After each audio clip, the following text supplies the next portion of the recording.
Hey everybody, welcome back to another fantastic episode of Ready to Die Fighting. I'm Chris. I'm in my backyard, and if you follow the channel, for a length of time, then you know that last year we had a beautiful garden with a bunch of different things that we grew. We harvested a bunch of food.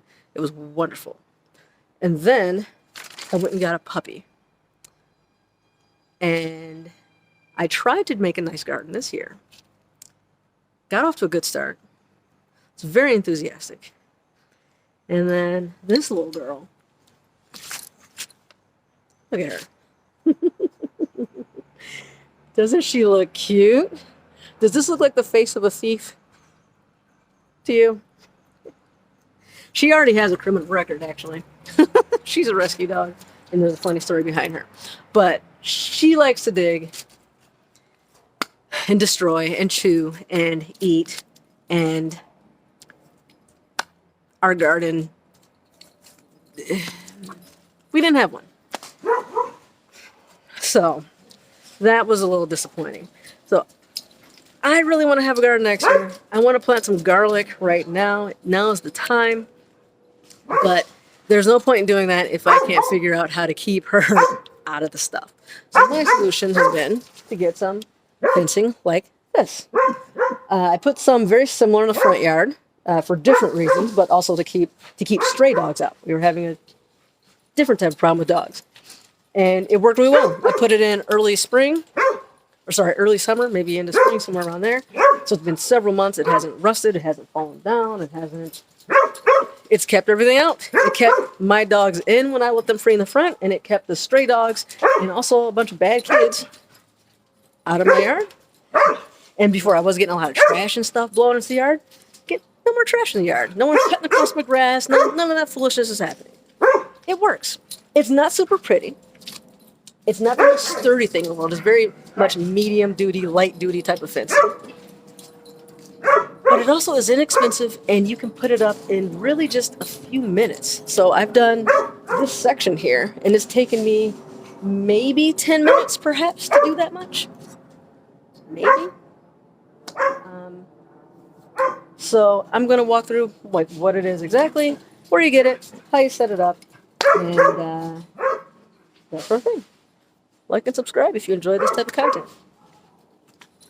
So here's the packaging for it. This one is 3 feet tall. Comes in a 100-foot roll. It is ideal for property delineation and marking boundaries. I think that's probably accurate. They use it as a great projects, border barrier reinforcement, field perimeter, and garden security. That's what I'm using it for. Now, this is not security. This isn't going to keep adults out. I could very easily push this over. It's very easy to cut. It's, you could just undo it by hand. It's not that type of security. It's really just for animals. If you want to keep dogs and pets out, maybe small children, keep them from walking on your garden and bothering things, it'll probably work great for that. It's made from galvanized wire, 14 gauge wire. The mesh opening, it says 2 inches by 4 inches. So this section here, this part right here, going up and down, is 4 inches in height, and this part is 2 inches. They did make this in different sizes, but that's fine for the dogs. At 3 feet tall, it was about $70 from Home Depot. The one in the front, I went with 4 foot, so a foot taller, and it cost maybe $20 more, which is maybe a small price, but you also need these stakes or posts or whatever to provide the structure and support to the fence to keep it up, and they're around $5 each, 5 or 6, and at a foot taller, you add another $1 or whatever, and you need a bunch of them. So it does add up over time into the budget. So 3 feet, I think, is sufficient. Chella doesn't jump very much. She's not that big. I think we'll be good. Hopefully. If you notice here, this foot is sorry, the fence is 3 feet tall. However, the post thing is taller. That's because it has at the end here this type of dealie, and you want to stick a foot of it into the ground. So if you're doing a 3 foot tall fence, you get a 4 foot U post. Is what they call it by Everbuilt.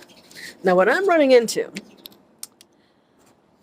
the one I put in the front was made, I bought from Lowe's, not Home Depot. So I'm guessing it's a different name brand because this has Home Depot right on it. I believe this Everbuilt must be like a Home Depot brand or some sort of contract with them or something along those lines. The one in the front looks the same. However, I'm running into a problem with this one that I didn't have with the other one. See how it's got these teeth here? The way the fence looks, it's got teeth that open like that. And so, actually you can see right there, there's quite a bit of inconsistency. That slid in there, no problem. That one's not really going in. That one goes in fine. So, it is helpful to have a screwdriver or something like that to kind of pry these open. I had one that was closed to the point, and actually this one looks like it'll be the same, perhaps, where I couldn't get the fence inside it at all, and so I had to pry it open first. So that, just kind of a little bit of a quality control issue. It's not a big deal. It is a little bit annoying, adds a little time to the process. Also, they don't seem to be lining up very well with the openings of the fence. I'll show you how it works. Maybe it'll make a little bit more sense. So, let's see. Let me drop this down a little bit. Bear with me, folks. Bear with me. Alright, so what happens is you want to hammer this into the ground, and this tooth should, like this, I don't know what you want to call that, the horizontal bar, I guess, should hook into here and like rest in there, and that'll lock it in place. The ones towards the top all point upwards.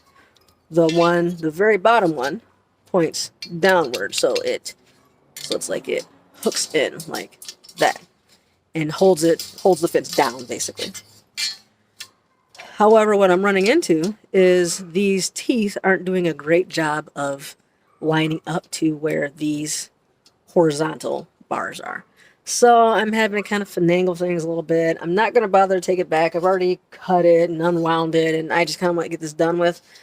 So I'm just using zip ties as needed to help secure it, which probably isn't a terrible idea anyway. So what you need is the fence itself. This one comes in a 100-foot roll. They also had 50-foot rolls. They may have been smaller, I don't know. Different size meshes, so get what makes sense to you. Your budget, it comes in coated or just plain galvanized like this. Galvanized just plain was cheaper, and the coated, it had kind of like a painted coating like this in either green or black. But what I noticed in the store is it seemed to be scratching off anyway, so why bother? What else was I saying? And then as far as tools go, a screwdriver is handy, though certainly not required. It's handy. Zip ties, of course. Just mentioned that. You also need something to hammer. They recommend a rubber mallet, but looking at the end here, that's metal and it's kind of a rough edge. I feel like that would just destroy a rubber mallet, so I'm using my what do you call this thing? My wood splitter. What is it called? I think the Fireside Friend. Not its intended use, but it certainly does work. And lastly, you need some sort of wire or cable cutters. These are made by Wiss. I've used these a bit. I've had them for a couple years now, I think, and I like them. I don't think I paid very much money for them either. All right, so I got a good portion of this done. And what I'm trying to do is just this bed here, this rectangular one here, is where my garlic's supposed to go. You guys see what I'm doing. So I'm just going to go around this and also the other one over there. I'm not planting anything over there right now, but I certainly will be come spring. And so it just made sense to me to, they're close enough together to put them together. And that also saves a little bit of fencing as well. So let me just back this up some so you guys can maybe see what I'm doing a little bit better. Maybe, hopefully. And we're just going to roll this out some. This is honestly the hardest part in my opinion, moving this. Trying to like unwind it some.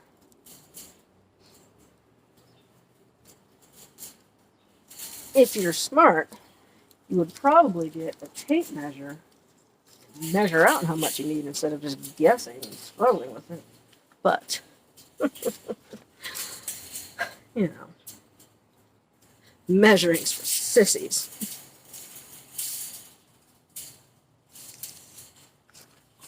And so, looking at this, I'm probably going to waste a little, but I think that this is probably enough here.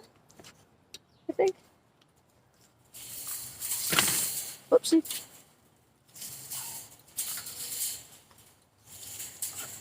Yeah, that's plenty. I'm going to cut it right here.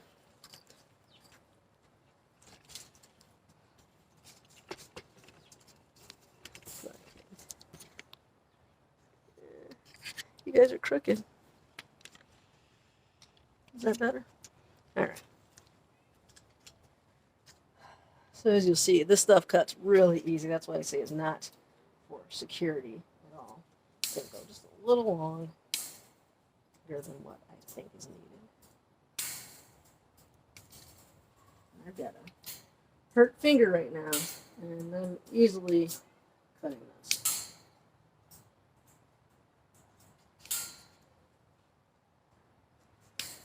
In some ways that makes it nice because it's easy to work with. It bends easily, you can move it easily. The roll isn't that easy to move.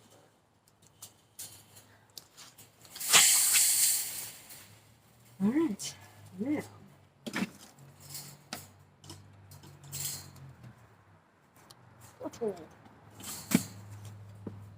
oh, figures. I am a little bit short. How do you like that? Of course I am, and I thought I went wrong. That's why you're supposed to measure, guys. Measure. Be smart. I didn't measure, and it's just a little bit short. I should have gone a foot, perhaps, longer. It'll be fine.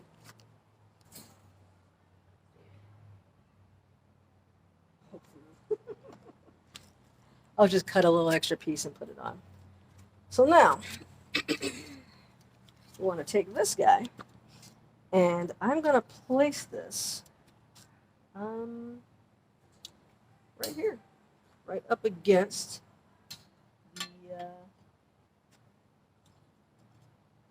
the bricks where I want it to go. And I'm going to, so the bottom rung here, or hook, I don't know what to call it. I'm going to try to hammer this in most of the way, and then at the very last bit, I want it to hook onto that bottom one.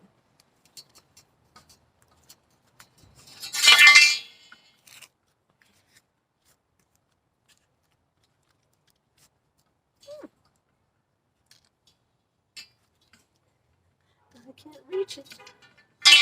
I'll grab a different one. There we go.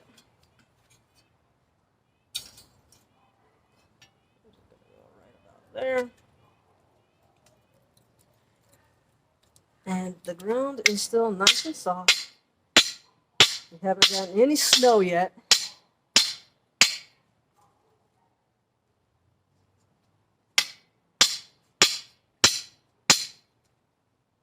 In winter, when the ground is frozen, I imagine that this will be a bit harder to do. So now I've got it most of the way. Bring you over here.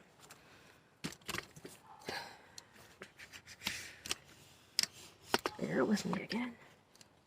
Trying to get you down so you can see.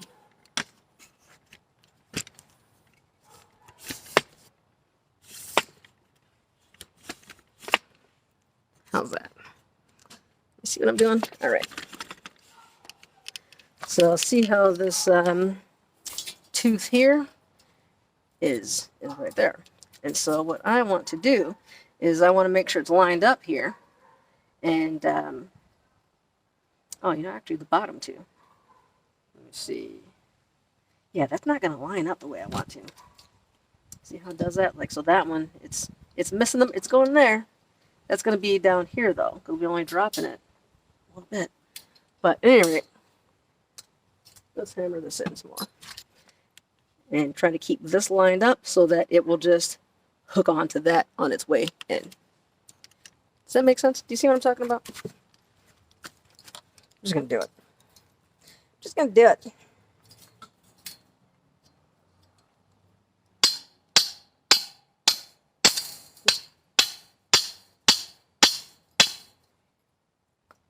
Keep going.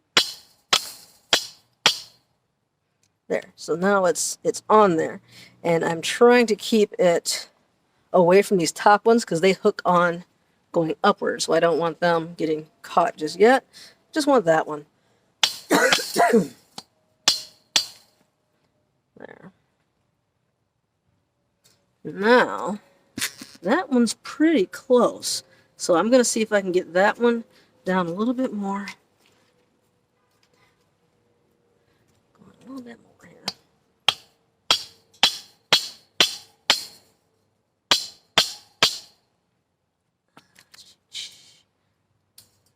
There, now. And see, now, I went in a little too far. Back it up just a little bit. Back it up.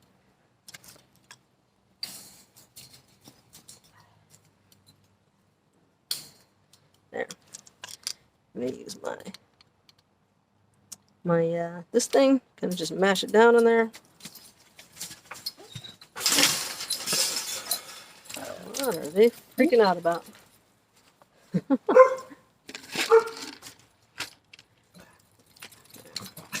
And so now, I'm just going to take a zip tie to secure it at the top, right here.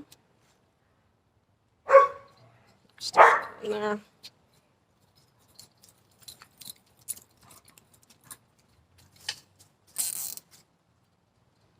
Tighten it up. And that's it. Probably could have pulled that tighter if I wanted to. Maybe I'll go back and try to neaten it up, but for right now, that is just fine by me. I still got to tighten that side over there. And then we rinse and repeat. I think that's about it. If you have any questions, leave them down in the comments, suggestions. Maybe I'm not even doing this right. I don't know. This is just how I did it before, so I'm doing it again. It seemed to work. It holds up. Yeah, thanks for watching. Like and subscribe if this is helpful to you. And I will catch you guys in the next video.